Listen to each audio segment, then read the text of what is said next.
MPSC 2025ची आता जी परीक्षा होणार आहे 9 तारखेला, तर त्याच्यामध्ये आपल्याला आधी स्ट्रॅटेजी सर्वेचे पहिल्या 2 मिनिटात आपले जे स्ट्रॅटेजी असणार त्याच्यावरतीच आपल्याला डिसाईड होणार आहे की MPSC आपली क्लिअर होते की नाही. ओके, सो MPSCमध्ये आपल्याला स्टार्ट करताना आधी एका फ्रेश स्माईलने स्टार्ट करायचं आहे. का? कारण तुम्ही खूप एन्झायटीमध्ये असता त्यावेळेस, बरोबर, तुमच्यावरती खूप स्ट्रेस असतं. मग ते एन्झायटी कमी करण्यासाठी आपल्याला काय करायचं आहे? स्माईल करायचं आहे. ते स्माईल केल्याने कमी होते एन्झायटी, सायंटिफिकली प्रूव्ह आहे.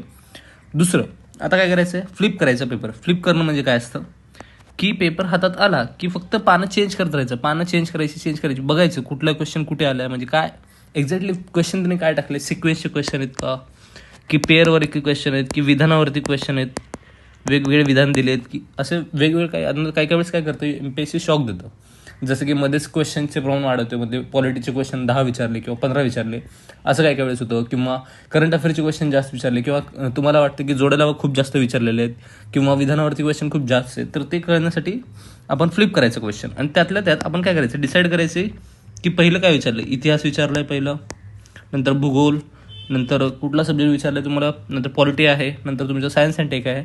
मग पहिला सिक्वेन्स डिसाईड होईल. मग त्याच्यामुळे काय होईल तुम्हाला कळेल की पेपरमध्ये कुठल्या सिक्वेन्सने क्वेश्चन आहेत. आधी इतिहासाचे आहेत, नंतर भूगोलाचे आहेत, नंतर पॉलिटीचे आहेत, नंतर मग इकॉनॉमिक्सचे आहेत. असे क्वेश्चनचा सिक्वेन्स असेल.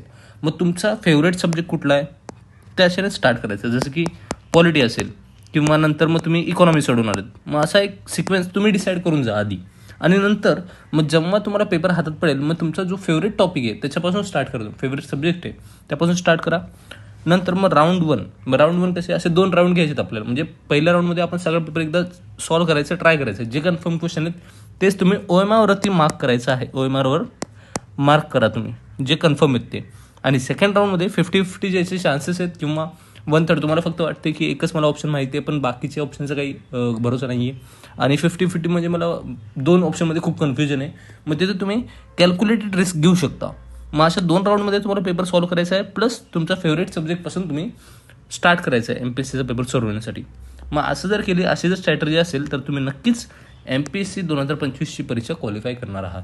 आणि ही स्ट्रॅटेजी जरूर फॉलो करा. स्वतः मी फॉलो केली, खूप सारे टॉपर पण फॉलो करतात, UPSC पण जे टॉपर्स आहेत ते पण फॉलो केलेली स्ट्रॅटेजी आहे. तर नक्कीच ह्या स्ट्रॅटेजीने गेलात तर तुमचा क्लिअर होईल पेपर. ह्याच्यातले मेन पॉईंट काय, फ्लिप करायचं पेपर, फेवरेट सब्जेक्टपासून स्टार्ट करायचे, 2 राऊंडमध्ये आपण क्वेश्चन सॉल्व्ह करायचे. चालेल, तर जर तुम्हाला आणखी माहिती पाहिजे तर चॅनलला सबस्क्राईब करा.